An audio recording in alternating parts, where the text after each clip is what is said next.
guys, welcome to Relatable. Happy Monday. We are going to continue on our election series today, talking about the economy and poverty. If I have time, I am also going to talk a little bit more about the debate and my analysis of that at the end. I shared a lot about that on Instagram, and most of you follow me there, and so you know my thoughts, but I wanted to give a little bit more analysis and more clarity. For those of you who missed Theology Mondays, I am sorry that we've kind of reformatted this, but you might have missed when I announced kind of at the beginning of this election series that we would be changing it just temporarily until the election. And we have had a lot of theology-centered interviews on Friday. So if that's something that you're missing, then certainly tune into those Friday episodes. But also, we did a full theology episode last Wednesday that if you're looking for just kind of a refreshing biblical perspective that doesn't have to do with politics or really current events that much at all, then go back and listen to Wednesday's episode. We, of course, are going to talk about that as well. But I don't compartmentalize my faith. My faith, as it should, as it does for all people, whether someone admits it or not, or realizes it or not, affects our worldview. It affects what we think about politics. It affects what we think about right and wrong and justice in the economy and all of these different kinds of issues. And so this is still a Christian conservative show. Sometimes we focus more on the politics and sometimes we focus more on theology, but everything fundamentally is theological. As I've said many times, politics is downstream from culture and culture is downstream from theology. Everything you think about the world goes back to what you think about God, whether you're an atheist or a monotheist. It is all built on the foundation of who you believe, if anyone created the universe. Who is the transcendent moral authority? Is it you? Is it the government? Is it the creator of the heavens and the earth? So, we are focusing more on the election than kind of breaking down a particular biblical issue, but we have done that a few times in the past few weeks. So definitely make sure that you are catching all of the episodes before you say that we have completely thrown something out or that we're not doing something anymore, because chances are you might have just missed it. But today we are continuing to talk about the election and this particular election issue, which is the economy and the issue of poverty. And this has been an issue in a presidential election since the beginning of time, since the beginning of having presidential elections in the United States. And of course, this election is no different, especially with all of the chaos that has been going on and the jobs lost the jobs that we have lost this year because of the lockdowns due to the coronavirus. And so this is a big topic of conversation. Trump, of course, has touted an economic boom and has given himself credit for that. And so we're going to look at some of those claims today and see if they are true. We're going to compare a little bit Biden versus Trump and their plans and policies, what Biden has been a part of in the past as far as his senatorial career and his stint as vice president. And then we'll also look at what Donald Trump has done and plans to do. But before I do that, I want to talk about the philosophies in general of left versus right. There is a big misconception. Of course, you guys know I am a conservative, and so I have a particular perspective on this. I have an angle that I'm coming from, and for the millionth time, my desire is never to mislead. I try to give the whole truth and nothing but the truth. But you know what my worldview is, and at what point I am starting, and you know that I am going to fall in line with conservative economic policy because I believe that not only do they make the most sense, but they're best for every demographic of the country. Trump has been pretty conservative economically, so I'm going to align with him. I'm not going to align with Joe Biden. I think that many times people assume that Christians, and I think Christian women in particular, should be very agnostic on politics in order to truly be godly. Like, we should pretend like we don't have a perspective, and we should just say, oh, some things are good with Biden, some things are good with Trump, some things are good with leftism. I mean, one or two things is good with conservatism. That's only ever told, I feel like, to Christian conservative women, that they need to be less opinionated about it, that they need to be less sure, that they need to be less confident in their beliefs. You never hear SJWs being told that kind of thing by the people who listen to them. So look, I'm confident in conservative economic policy. That doesn't mean I know everything, every nook and cranny of it. That doesn't mean that conservatives have never been wrong or I've never been wrong on this. But you guys know where I'm going to land when it comes to this. And I'm admittedly trying to make the case to you for conservative policies. I'm not hiding that. I don't know why people come to the show and they think that I'm not on one side of the issues. I am very upfront about that. Everyone, unless they just don't know anything, is on a particular side of the issues. And that's okay. We allow the Bible, we allow the Word of God, we allow the Holy Spirit, a biblical worldview to inform the rest of what we believe. And we're going to disagree on some things, hopefully not the big things. And that's okay. I'm giving you a perspective. You want a liberal perspective? You want an agnostic perspective? Then you shouldn't go to the podcast that has Christian conservative in the description. Okay, let me explain the conservative philosophy in general. I mean, there's so much that we could get into in general. On the economy. So in general, conservatives, ideally, we believe in lower taxes. We believe in fewer government programs, welfare programs that actually incentivize people to get back to work rather than making it more lucrative for them not to work. We trust people to provide for themselves if they are physically and mentally able to provide for themselves and to provide for their families on their own and to give charitably as they see fit, voluntarily as they see fit. The liberal philosophy in general believes higher taxes, in particular for the rich, but also it ends up being higher taxes for the middle class. That's just, that's typically the consequence of liberal tax policy. The definition, though, of who is rich according to leftist dogma very often changes. You heard a couple decades ago Bernie Sanders talking about the evils of millionaires and how they're all greedy. Well, now he is a millionaire with 3 houses, and so he talks about the evils of billionaires. And so that definition of who the rich is changing. Nevertheless, they do talk about, have talked about for a very long time, that we need higher taxes for the rich, and they believe the leftist philosophy at least believes in the redistribution of wealth from the top and the middle to those at the bottom. And though, and the thought is not just that this will lift up people at the bottom, but that this is fair.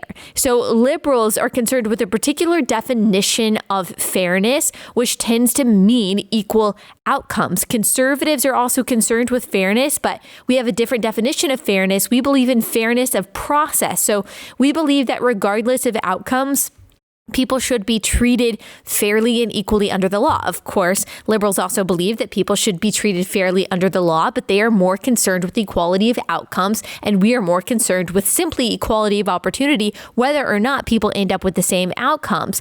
We believe that we should strive as a society for equality of opportunity. We realize there will always be disparate outcomes between individuals and groups because people are different. People have different interests, different abilities, different upbringings, different levels of intelligence, different levels of ambition, etc. And disparities, conservatives know, do not mean necessarily that discrimination is involved, unless direct discrimination can actually be proven.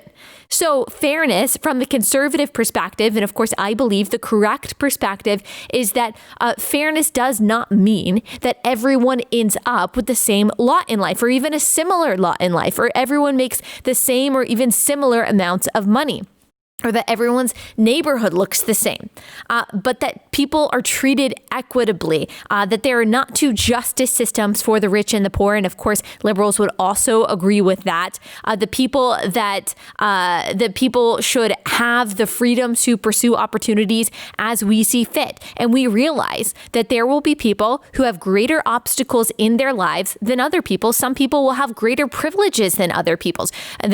You are born with all kinds of privileges that a lot of people don't talk about. There's pretty privilege, there is smart privilege, there is athletic privilege, other kinds of talent privilege, there is inherited wealth privilege, having 2 parents stay together in your home privilege, but that does not mean conservatives believe that it is the government's job to try to reconfigure society so that everyone has the same obstacles and the same privileges or lack of privileges in order that we all have equal outcomes. We believe that attempt at reconfiguration of society from the top down is very dangerous and harmful.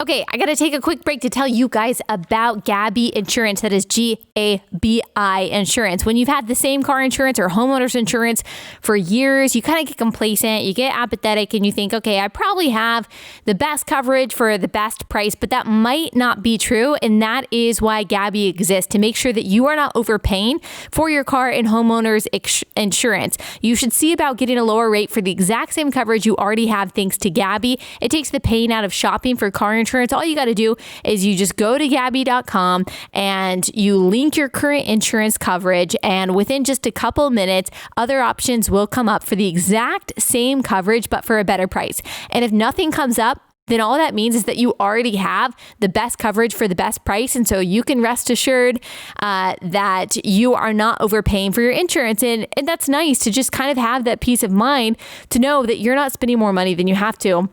But you might be. And that is why Gabi exists. It's also totally free. So you just go online, you link your insurance. They don't charge you anything. They're not going to spam you after they have your information. They never sell your information. You don't have to worry about spam or robocalls or anything like that. They really care about your privacy. Totally free service that literally just exists so you can possibly save money on your car insurance or your homeowner's insurance. They have already saved $825. Customers have already saved $825 per year on average, which is a really big deal that makes a significant difference for a lot of families. It's totally free to check your rate. There's no obligation. Take a few minutes right now to stop overpaying on your car and home insurance. Go to Gabi.com/relatable so they know our show sent you. That is Gabi, Gabi.com/relatable.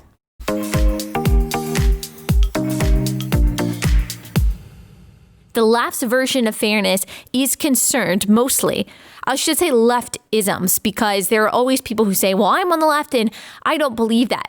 The chances are you might not actually know, and I don't mean this in a patronizing way, what is the why behind your leftist philosophy. That's a wonderful thing about leftism, is that it sounds really good on the surface, and you can say, oh, you believe in women's rights, you believe in equality, you believe in fairness, you believe in an economy that works for everyone, the rich should pay their fair share, and all of that sounds really good.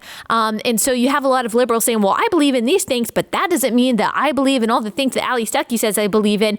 Well, I study leftism as a philosophy, as an ideology for a living. And so it might be, maybe not, but it might be that I actually know what's underneath your worldview more than you do.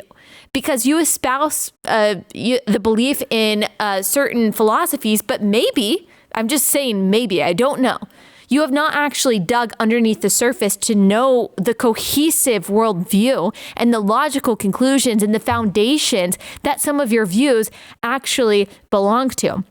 So when I say the left, or when I say leftism, I'm not saying every single person who considers themselves on the left believe this way. You might not know that the thing that you believe in, the thing that you support, that there's actually something underneath it that you don't agree with or that you don't believe in. And that's actually part of what I try to do, to show the logical conclusion of leftism, to show where the policies have showed up in other places and how they have not worked in the worldview that it is connected to. That's part of my whole job, is to show you that we all have a worldview. You don't just believe in these isolated policies. You don't just have a faith over here and politics over here and social issues over here. They're all combined and connected. And just because you have not taken the time to realize those connections doesn't mean that I'm jumping to conclusions that are not there. That is never my goal. If I truly am, then I do want you to reach out to me and say, you know, I'm on the left and you believe we think this because of this, but here is why we actually think it. Here's what is actually underneath it. Logically walk me through how I'm wrong.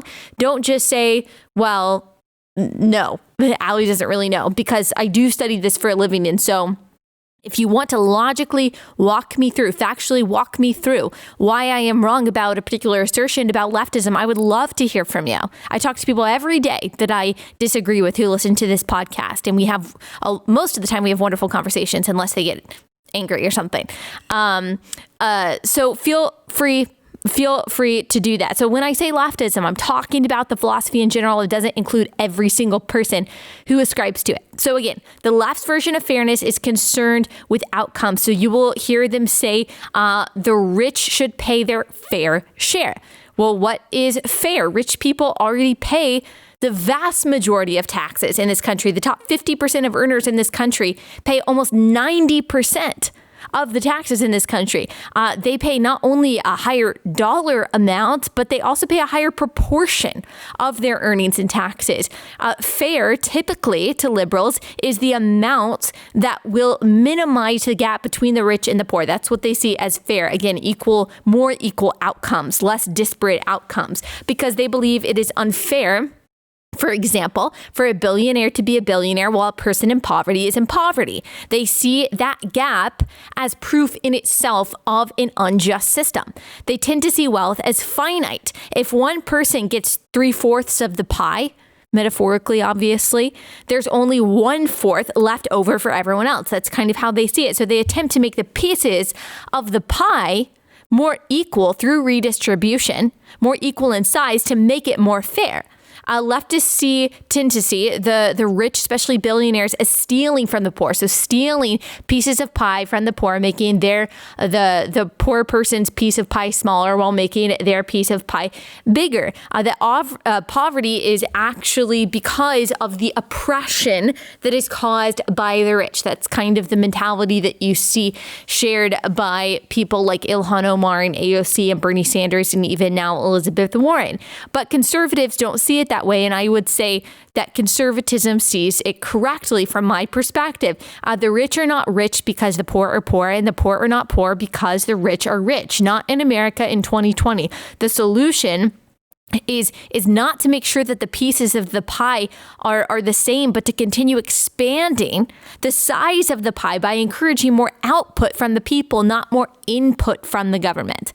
So there isn't a fixed size of the pie. The pie can get bigger and bigger, and people can take as much as they are willing to work for. That is how conservatives see it. Are there exceptions to that rule? Sure. But that is the conservative view of what is actually fair and who gets how much of the pie.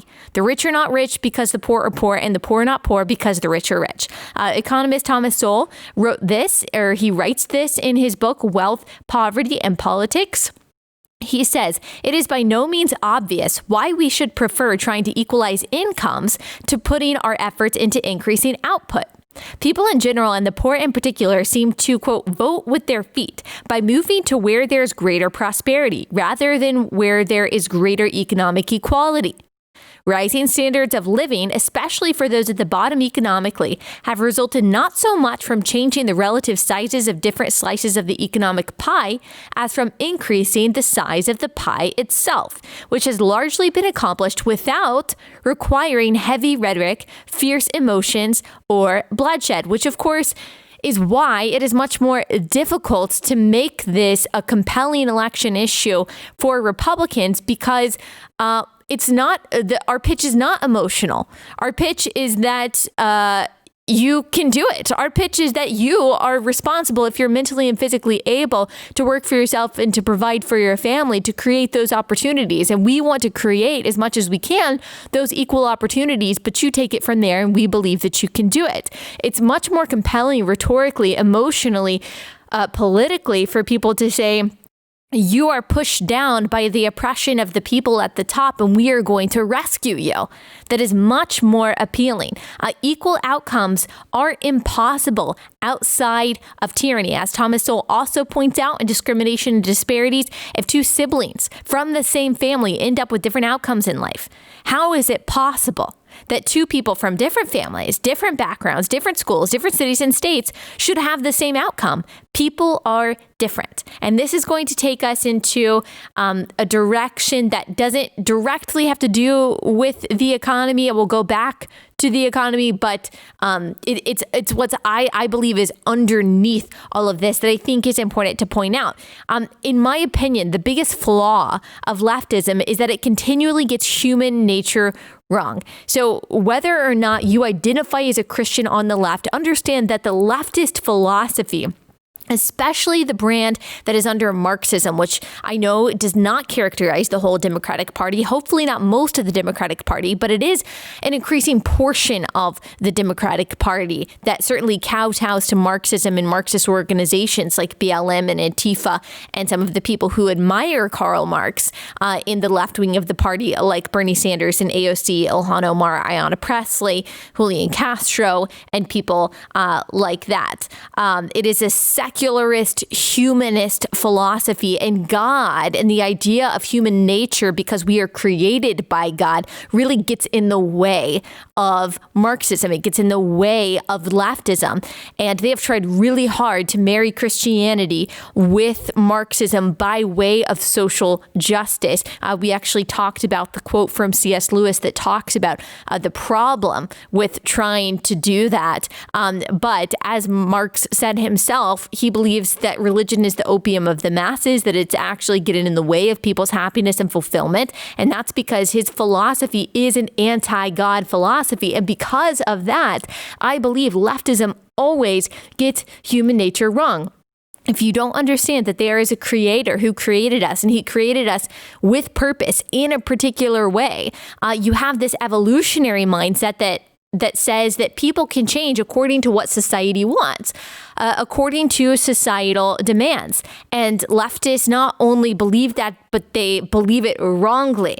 The idea that society can form people, that if society changes in a certain way, then every person will go that way too. You see this, for example, in gender ideology. They say gender is a social construct. So if we can change society's definition of male and female by saying that it's just a matter of personal choice, then one day they believe we will live outside the gender binary.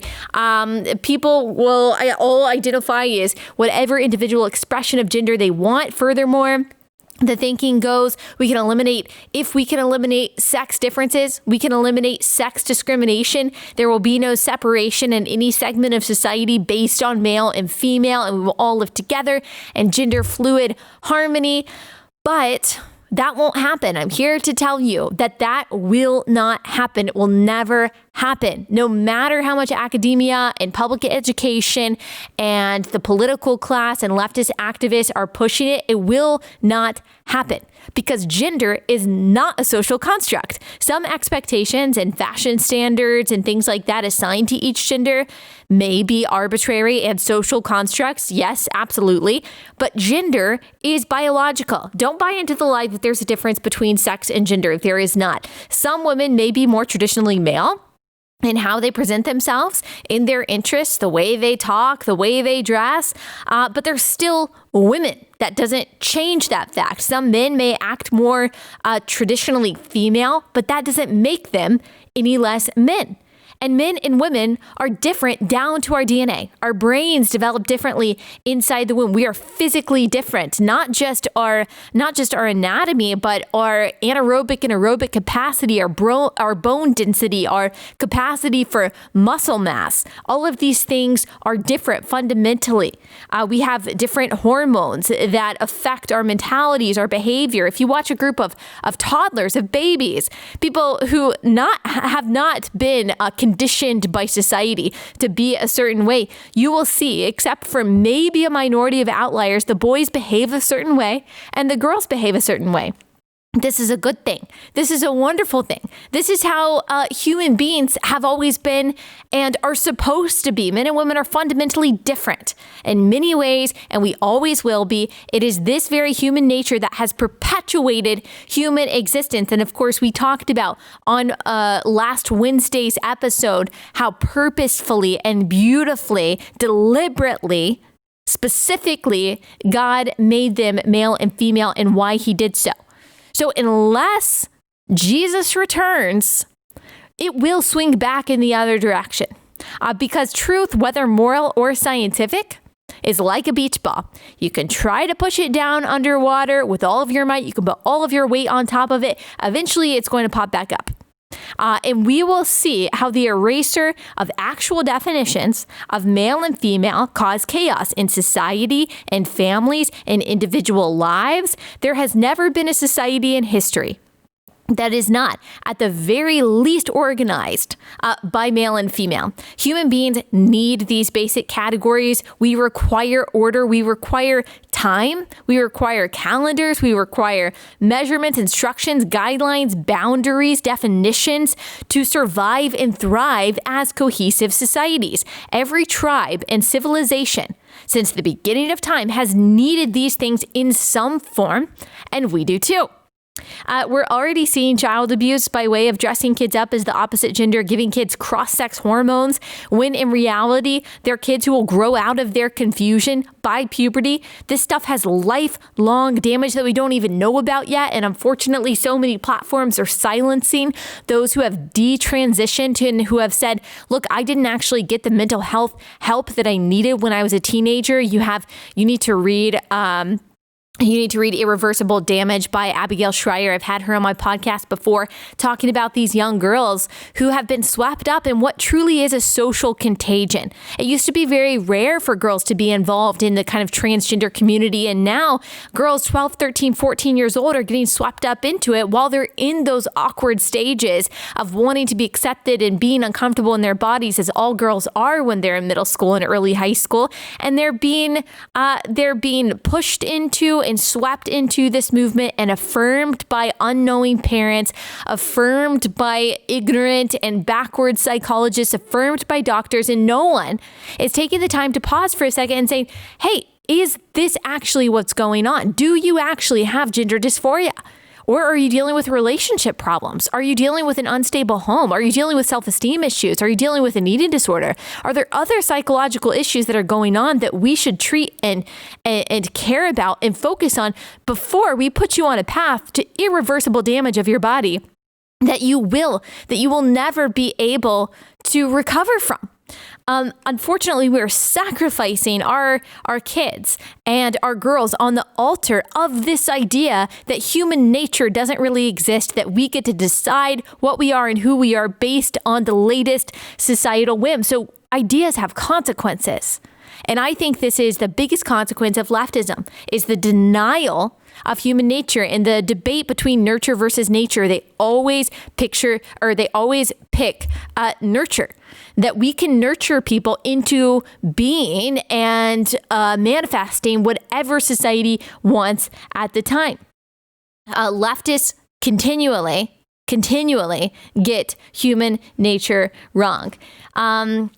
A great example of how leftists get this wrong, not just when it comes to moral things and social things like gender ideology, they get it wrong when it comes to economic issues, namely in the support of socialism and communism. I know, again, not all Democrats are socialists and communists. I'm not saying that. I am talking about leftism as an ideology, which an increasing number of Democrats hold to. But I do think the party is certainly headed in that direction. Socialism and communism, which are closely tied, deny the reality of human nature. They claim that people can be forced into generosity, which of course is not generosity at all. People can be forced into living happily in equal mediocrity, and that once the government exacts its powers and redistributes all the property and wealth from the top to the bottom so that everyone has equal outcomes, everyone will finally live in harmony. There will be no poverty. There will be no racism. There will be no marginalization. There will be fewer crimes.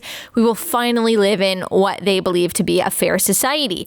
So how has that worked out? Because that's not a new idea. It's been around for 100+ years. How did it work out in China, in Venezuela, in Cambodia, in Zimbabwe, in Venezuela, in Soviet Russia, and Eastern Germany? Not well. Not well. It's ended in suffering and more greed, more corruption from the top. Bureaucrats always stay rich while the people get poor in socialist countries. Starvation, violence, bloodshed, injustice, because socialism and communism go against all that is good in human nature.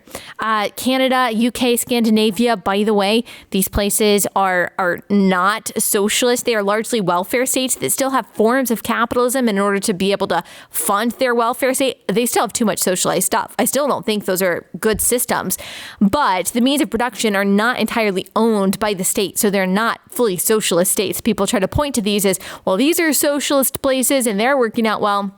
They're actually really not. Capitalism is not really a system.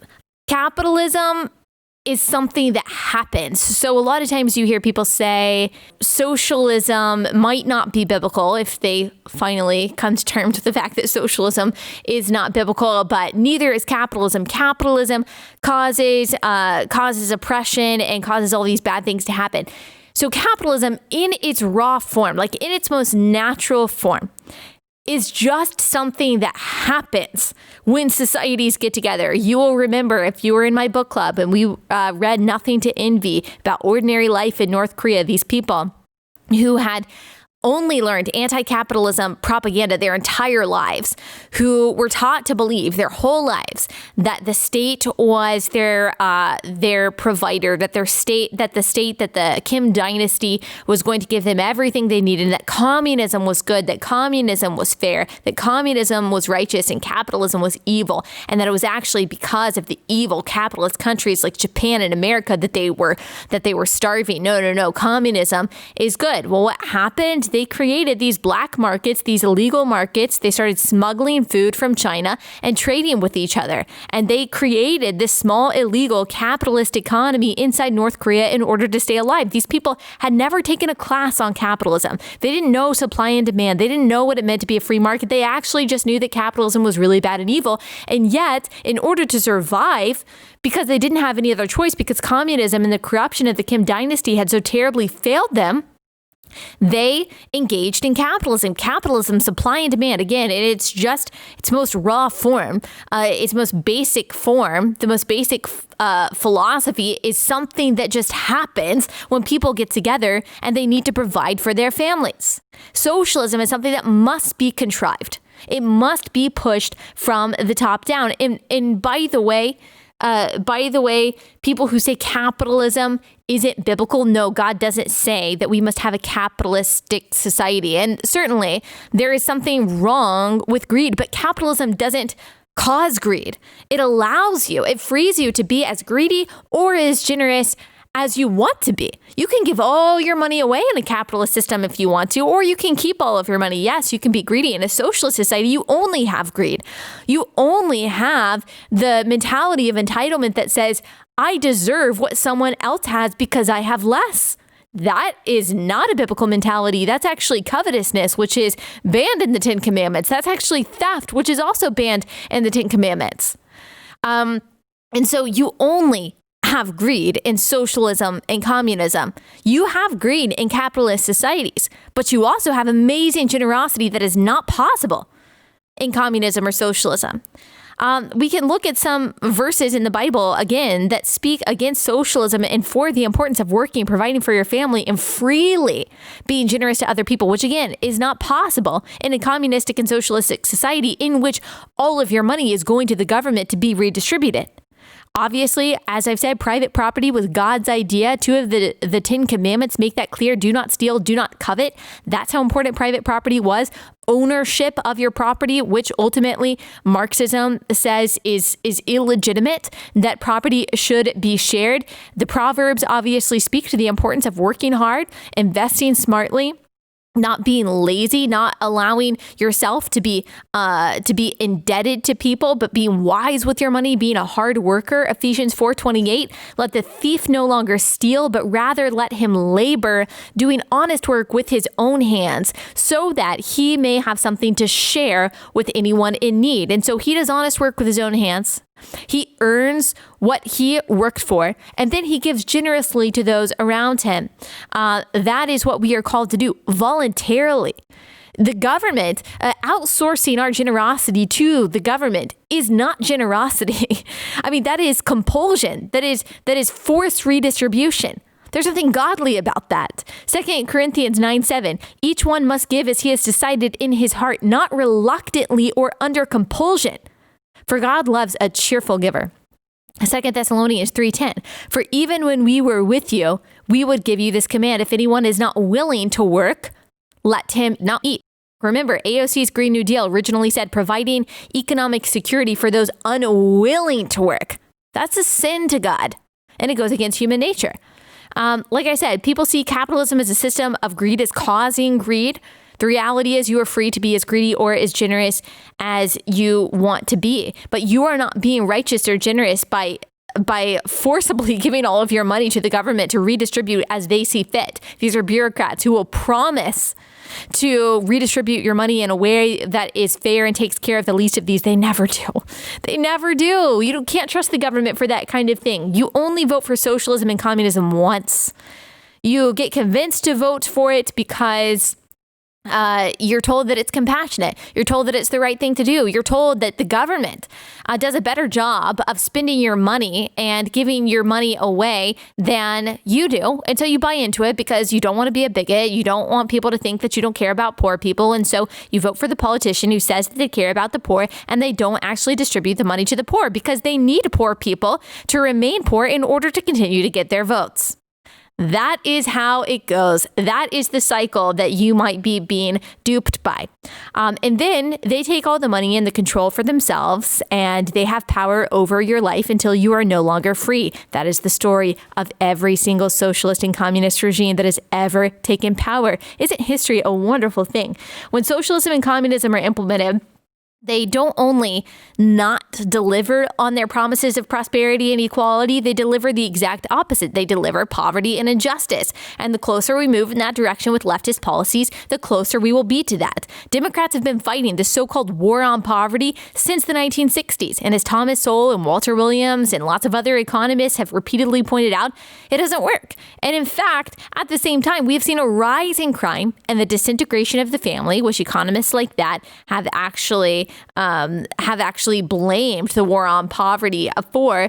It has created more dependence rather than incentivizing work and has hurt more than it has helped. Conservatives do believe that there's a place for government. There's a place for welfare. There is a place for government assistance. I'm not a libertarian.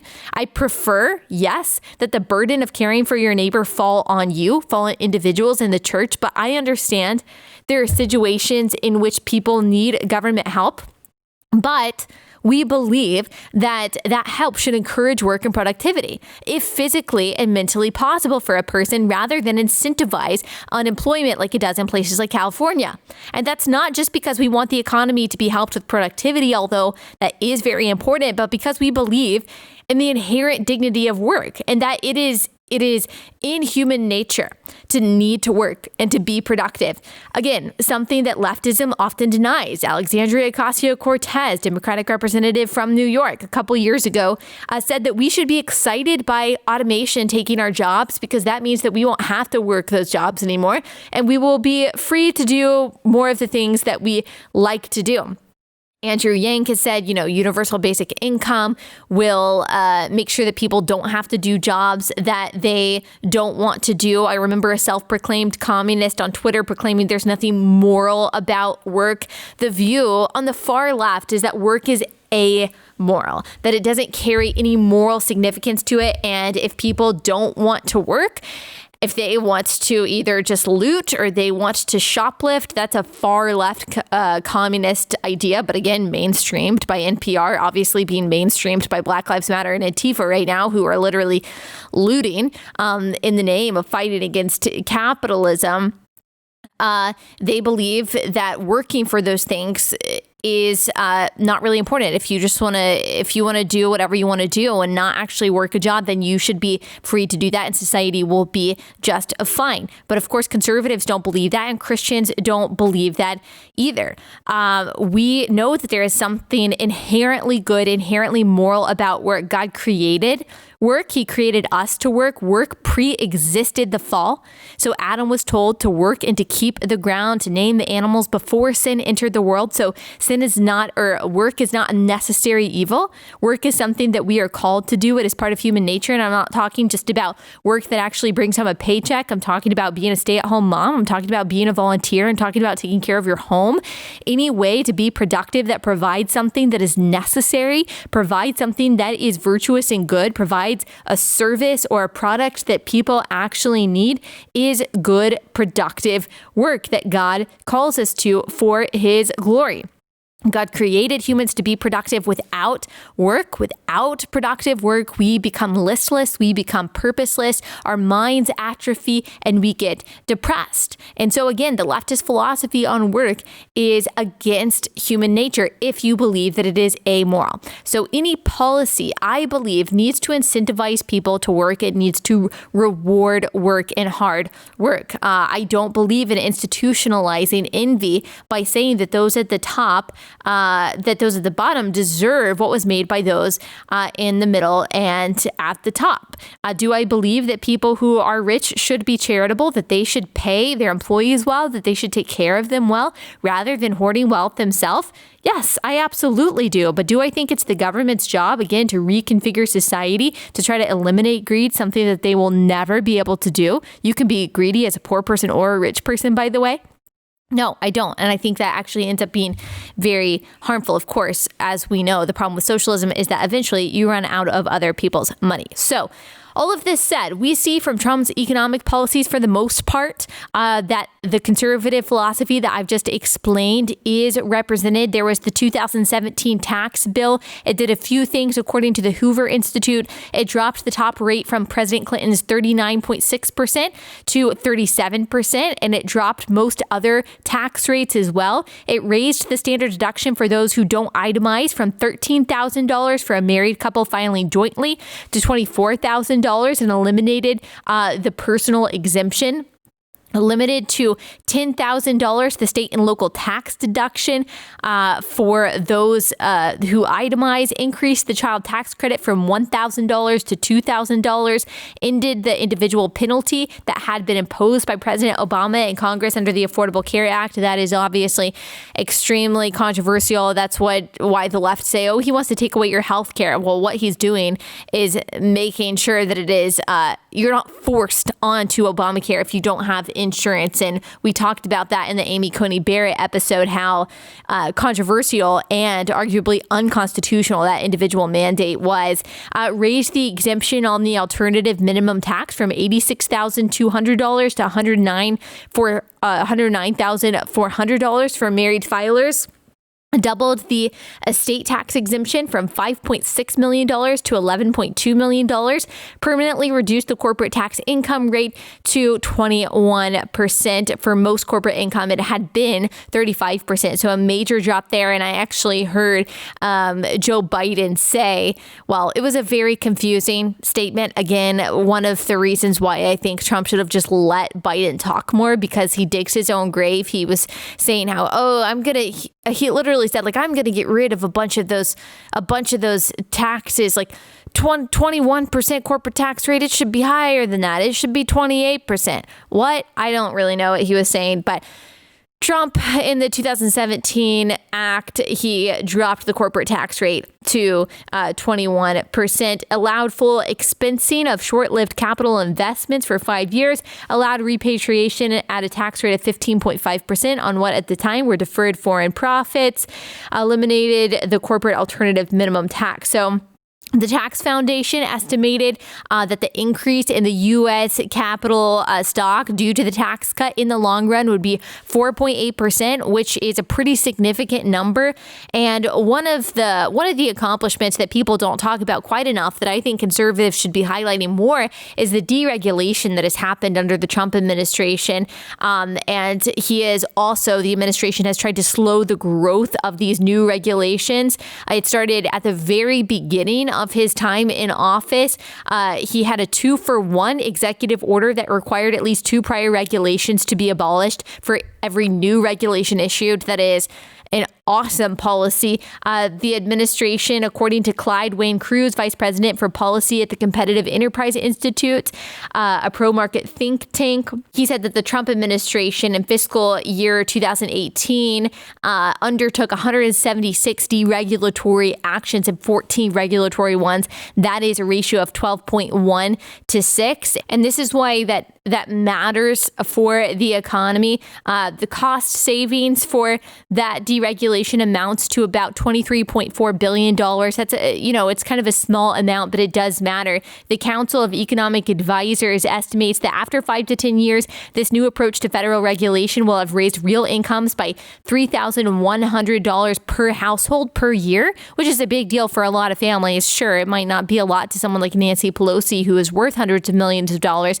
but for most people, for you and me, that actually matters. 20 notable federal deregulatory actions alone will be saving American consumers and businesses about $220 billion per year after they go into full effect. They will increase real incomes by about 1.3%. And so that hardly ever happens when someone gets into office. They hardly ever shrink the power of the government by deregulation. Certainly is not something a Democrat would do because they want to grow the power of the government. So we should be giving kudos to President Trump and his administration for that. If we look at GDP growth under Donald Trump, he can't get any credit for what happened at the beginning of his presidency in 2017 because, of course, he had only been in office for a couple months at that point, and Obama can get credit for that. But we can give him credit for real GDP growth between the first quarter of 2017 and the second quarter of 2019. During that time, the real GDP grew by an annual average of 2.7%, according to the Hoover Institute, which was half a percentage point higher than the growth rate during Obama's time in office. This article goes on to say that's substantial. What makes the 0.5 extra percentage point of annual growth even more striking is that it happened years after the economic recovery occurred, and growth rates well after recoveries tend to fall.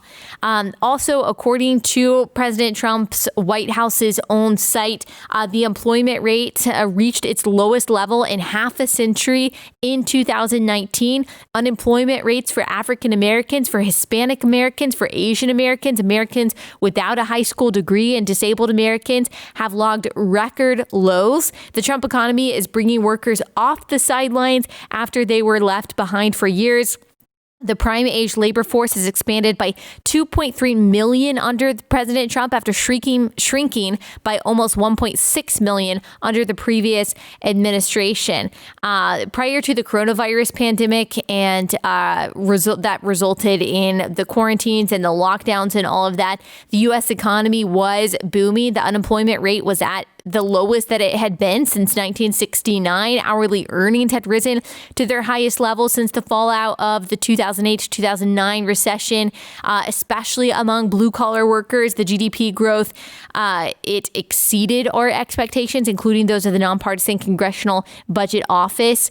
A lot of the critics of the Trump administration, this is according to an op-ed in The Hill, were actually proven wrong when they were talking about how his economic policies are going to go. They had said that the economy would never recover from the 2016 election, that their plans for economic growth were too optimistic. They said there was going to be stagnation, that we were going to be stuck in neutral, but that didn't actually happen. Now, President Trump has signed several executive orders to try to help the economy boost itself back up after the coronavirus, directed the Treasury Secretary to defer the 6.2% Social Security tax on wages for employees making less than $100,000 a year. According to The Hill, although the suspension would last from September 1 to December 31st. Trump has promised to make it permanent if reelected. And the article does go on to say this is less than ideal. Obviously, tax reform should be done by Congress, but I think during this time, the White House really didn't see any alternatives if the goal is to help people without giving them a wide array of policies and that it believes would hurt the country. And so I think that the White House felt like they had to do this. According to the Wall Street Journal, when we're looking at Biden's economic cheerleaders, the people who say that he's going to do a great job, and they look at the Obama administration, the other night, Joe Biden said that he left Trump a booming economy and Trump has tanked it during the year of coronavirus. Actually, the New York Times actually fact-checked Joe Biden on that and said that was false, that the Obama economy was a long expansion, but it was not an incredible expansion. It was not a boom. And of course, Trump did not not cause the coronavirus, and he also did not cause the lockdowns that created the economic fallout of the coronavirus. And so good job to New York Times. That was like one of the only fact checks I saw by them of Joe Biden. So obviously that was wrong. WSJ goes a little bit more on that in this article. Mr. Biden's cheerleaders say he inherited the deepest recession since the Great Depression and handed President Trump the longest expansion on record. And it's true that Obama did get some things right on this. But like I said, it was a long recovery. It wasn't necessarily a great recovery. The overall economic numbers tell a negative story. Annual economic growth adjusted for inflation averaged 2.3% after the recession ended in June 2009 across Mr. Obama's two terms. Despite the length of the post-2009 expansion, it was shallow. Sluggish growth went hand in hand with the worst labor recovery in generations. The unemployment rate peaked at 10% in October 2009. It didn't reach the pre-recession level of 4.4% until March 2017. That painfully slow healing overstates the improvement since so many Americans dropped out of the workforce. Labor participation rate was low under Obama, fell to 62.8% when Obama left office in January 2017 from a pre-recession 66.2%. Obama and Democrats also really changed the economy, transformed the economy with the Affordable Care Act in a way that was not good. And Mr. Biden is now promising to repeat this, but on an even bigger scale with his version of another health care act and the Green New Deal, which his website does say that he supports. According to WSJ, the economic manifesto his policy team co-authored with staffers from the Bernie Sanders campaign promises to install 500 million solar panels in 5 years, eliminate carbon emissions from power plants, and replace every school bus with a green model. The document doesn't explicitly ban fossil fuel production, but it promises new rules that will raise costs and curtail it. The Biden economic plan is best understood as Obamanomics pulled left by Bernie Sanders. He'd raised taxes by $3 trillion by his count, about $4 trillion by independent calculations. His spending plans run to at least $7.4 trillion conservatively estimated. His labor proposals are the most pro-union since the 1935 Wagner Act. Regulations on healthcare, energy, transportation, technology, and finance will multiply. So as Donald Trump deregulated in order to save the taxpayers' money, he is going to multiply regulations, often with the priority of reducing racial inequities rather than increasing opportunity. And so this is one of those examples of Democrats trying to reconfigure society to create equality of outcome that always ends badly. The U.S. economy will have a growth spurt in 2021 as the pandemic ends, no matter who wins the election.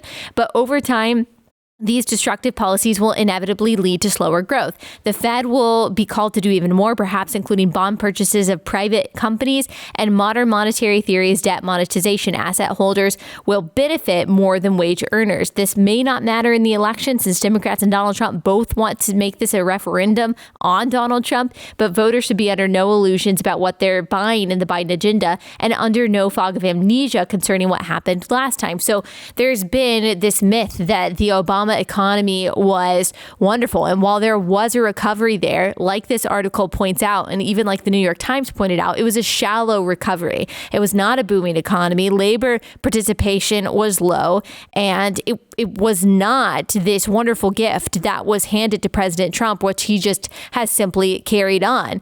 The economy really has boomed under President Trump. Unemployment really has gone down. Labor participation really has gone up. GDP really has climbed high. And taxes really have gone down.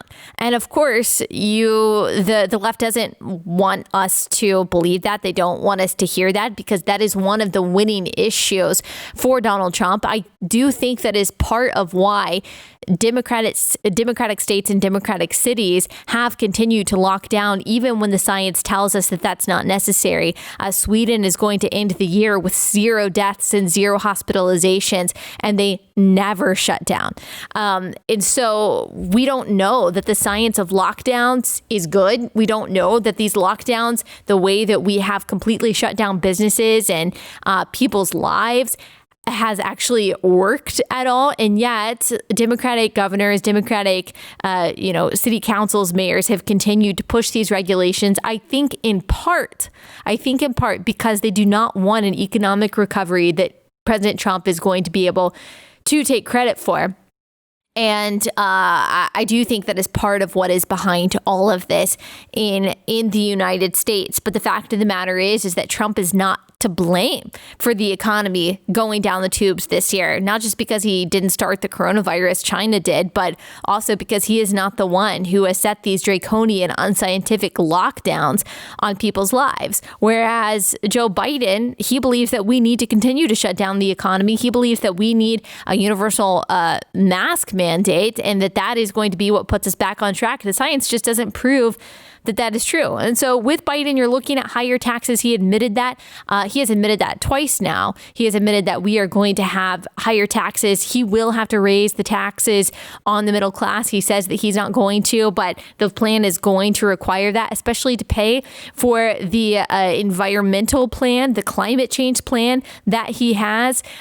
Remember, when you vote for either one of them, but in particular, when you vote for Joe Biden, you are not just voting for Joe Biden. Of course, he wants to present himself as a moderate because he wants all the people that voted for Trump in 2016 and maybe feel like they can't vote for him anymore, or the people in the middle of the country who would never vote for a socialist, but would vote for Joe Biden because he's Uncle Joe and he authored the 1994 crime bill. So he's been tough on crime. He's a moderate. You're not really voting for him. They picked him strategically. The DNC picked him strategically, even though he probably shouldn't have won the primary, because they want these middle of the country votes, because they realize that if they get this election in the bag and they finally get power and they are able to do all the things that they've said that they want to do explicitly, like pack the courts, that means expand the Supreme Court and then pack it with judicial activist judges. They can get rid of the Electoral College. They can reconfigure the Senate so that it's proportional to population size, the same way that the House is. They can give statehood to DC and Puerto Rico. They'll never have to worry about not having power again. So when you are voting for Joe Biden, you are voting for the furthest left wing of the party. I mean, we actually see that in his Unity Task Force, which is headed up by Bernie Sanders. I mean, we see this in the support of people like AOC. I don't think he himself is a communist or he himself is a socialist, but his administration will be. Kamala Harris was voted, or was, according to her votes, was the furthest left member of the Senate, right next to Bernie Sanders last year. And she has said before, maybe it was a gaffe, maybe it was a Freudian slip, the Harris administration with Joe Biden. Joe Biden is on such cognitive decline that he is not going to be making any policy. He is going to be the vessel through which the far left get their policies done. And it's very sad that they understand that their policies and their far left candidates would never be voted for. And so they have to force it upon people in this way. And that's exactly what's going to happen. I just want you to hear this, that Joe Biden will not be a return to normalcy. I know that that's really what the media wants you to believe, that all the chaos will end, the coronavirus will end, all of the immaturity and the back and forth between the political parties will end, and we'll finally be back to a place of stability. I hope that I'm wrong on this. I guarantee you the chaos will continue, the instability will continue, the far left bullies who are harassing people in the streets, who are making diners get out of their car, raise their fist, say Black Lives Matter, the people who are looting and rioting, and the anti-capitalist anarchists are going to be empowered, and your life is going to be worse. Again, I'm not fear-mongering because I hope that's not true. I will root for the Biden administration if he wins and hope that, that America really does go to this wonderful, awesome place. I hope that. But I'm telling you, that's not what's in the bag here. We've seen this play too many times. Okay. Very, very, very quickly. I do want to say one thing about the debates. So if anyone from the RNC or Trump's campaign, which I'm sure they're not, but if they are listening, Trump, he's got to win over the suburban moms. A lot of them he's got, but a lot of them he doesn't. He has to win over the Christian suburban moms who have bought into the lie that the Democratic Party is the party of all life, even though they're the party of dismembering babies in the womb, even though I don't believe there are policies at all assist people who are already born. Unfortunately, a lot of them have bought into that lie. And a lot of these women are looking for someone to conduct themselves in a way that is calm and assured. President Trump started out that way in the debate. He did not end up that way. The constant interruptions and interjections and talking over people does not appeal to a wide array of people, in particular women. And yes, there are going to be parts of Trump's base. There will be suburban moms that will comment on this and say, I'm a suburban mom and I disagree with you. Okay, yeah, of course, there are going to be people who disagree with me. I talked to hundreds of people that night who are Trump supporters, some of them in the middle, some of them undecided, saying, please, I want Trump to stop talking. Started out well. Some parts were well. I understand that he wanted to correct the record because they were lying about him. And it was 2 against 1. Chris Wallace, Joe Biden against Donald Trump, 100%. Frustrating. I probably wouldn't have been able to keep my cool either. But he's got to learn timing. He's got to learn self-restraint. He's got to let people lie about him for a second before he corrects the record. His attitude matters. His personality matters. Now, I'm here to tell you, if you are questioning Donald Trump, I totally understand. I have been a critic of a lot of the things he said and the way he says them, so I do understand.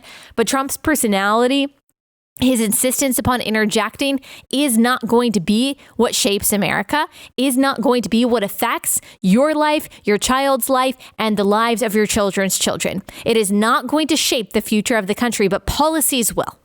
Policies will. And I believe personally, and I think that I have helped make that case over the past few weeks in these election episodes, that Democratic policies are destructive, that your kids' lives and your grandkids' lives are not going to be better by voting for someone that is going to usher in far leftism.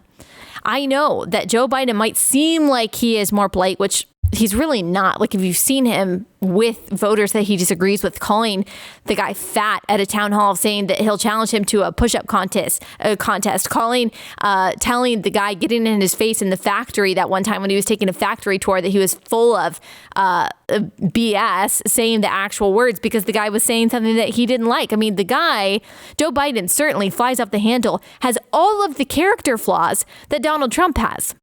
But he is so far off his rocker at this point that he is actually unable to fight back to Trump on the debate stage, and he has the help of people like Chris Wallace. And so I understand why he might be appealing to people that are like, I just want someone gentle. I just want someone kind. I just want someone normal. And so the Trump campaign needs to realize that people are going to look at the different personalities in the debates and that Trump needs to conduct himself a little bit better in all of that. But you guys need to realize, who are looking at the debates and trying to make your decision based off of that the debates aren't going to be what shapes your life or your kids' life or your grandkids' lives. It's just not. And it's not going to be someone's personality. It's not going to be someone's interruptions. You are voting for so much more than one particular person. And by the way, Trump has denounced white supremacy multiple times. He denounced it 3 years ago after the Charlottesville protests, whatever you want to call those, demonstrations, riots. And then he also denounced it 1 year ago after a shooting. You can look this up on YouTube. Explicitly called out white supremacists. And during the debate, when Chris Wallace said, I want you to denounce white supremacists, I want you to denounce Proud Boys, Trump says, sure, I'll do it. Just tell me who to denounce. I'll do it. But he also pivots because he realizes the question is a trap. Because he realizes that they are trying to make the violence that's going on in our major cities a right-wing problem when it is demonstrably, provably a left-wing problem. Antifa and BLM are not denying that they are the ones doing the looting and the arson and the rioting in these major cities. They're not denying that. They are taking credit for those things because they believe this is their resistance against capitalism and the Western rule of law. Like, follow Andy No on Twitter. You will see the reports and the evidence and the photos and the videos of all of these people. I'm not saying that maybe some right-wing extremists are coming there and trying to be vigilantes or maybe even make the chaos worse, but that's not who's originating this chaos. And Joe Biden has never been made to denounce these people. He said in this debate that, Antifa is just an idea. It's not a group. Okay, well, Antifa is an organized movement. It's a well-funded movement. It is a pre-planned movement. This has been pre-planned and pre-orchestrated for months and months, long before long before George Floyd happened, by the way, as we talked about, the person who wrote in defense of looting, saying back in April that she sees looting on the horizon and a revolution on the horizon against capitalism, and that involves looting and arson. That was in April that she said this, documented by NPR, before George Floyd happened. So no, this is a left-wing revolution that no Democrat has denounced and actually has praised. White supremacists are not the one. White supremacy is evil. Okay, we know that it's evil, but white supremacists are not the ones that are writing our curriculum in public school.